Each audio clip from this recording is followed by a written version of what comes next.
संविधान अच्छा की रुकिए ना, खुली रुकिए जा रही है।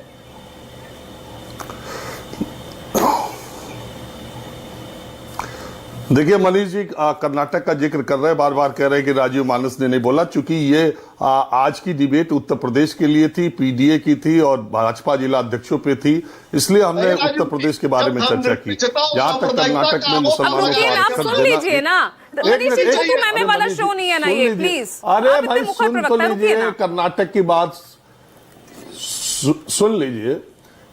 कर्नाटक में जहां तक मुसलमानों के आरक्षण की बात है, एक आरक्षण की बात है वो अलग है, एक ठेके में आरक्षण की बात है जो कि नई बात कही गई है और इस पर भारतीय जनता पार्टी ने ऐतराज जताया है।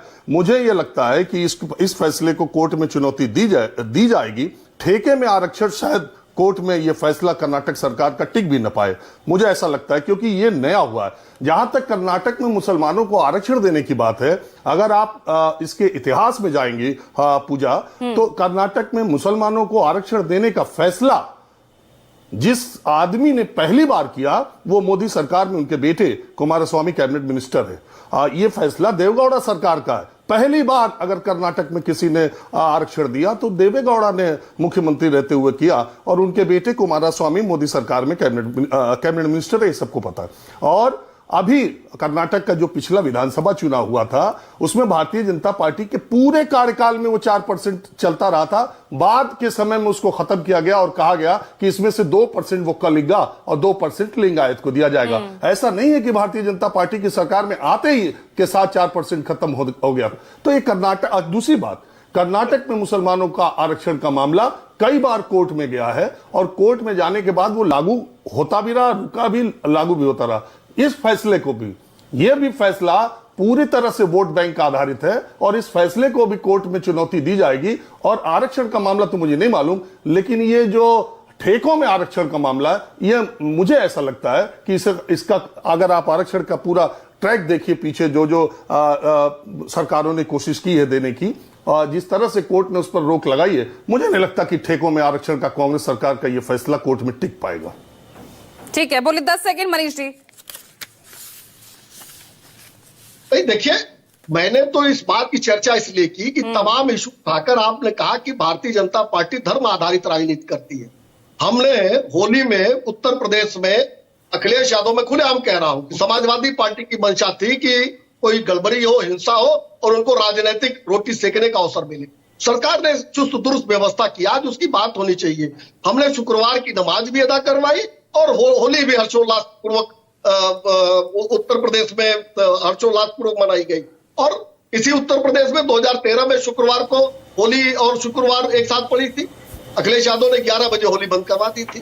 धर्म आधारित राजनीति और सांप्रदायिकता के ठेकेदार तो ये इंडी गठबंधन के लोग हैं जो हमेशा से तुष्टीकरण की राजनीति करते आए और उसको धर्मनिरपेक्षता बताते रहे और दुर्भाग्य से उसको लोगों ने धर्मनिरपेक्षता मान लिया था। ठीक है राजीव एक बार, फिर उसके बाद अशोक यादव जी।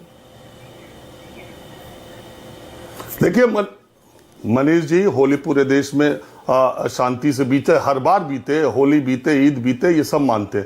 बात सिर्फ इतनी सी है कि जब देश में कोई आदमी प्रधानमंत्री बनता है, मुख्यमंत्री बनता है, डीएम बनता है, कलेक्टर बनता है, सीईओ बनता है, तहसीलदार बनता है, एसडीएम बनता है, तो ये माना जाता है कि वो किसी एक का नहीं है, वो न्याय संगत करेगा और सबके साथ बराबरी का फैसला करेगा।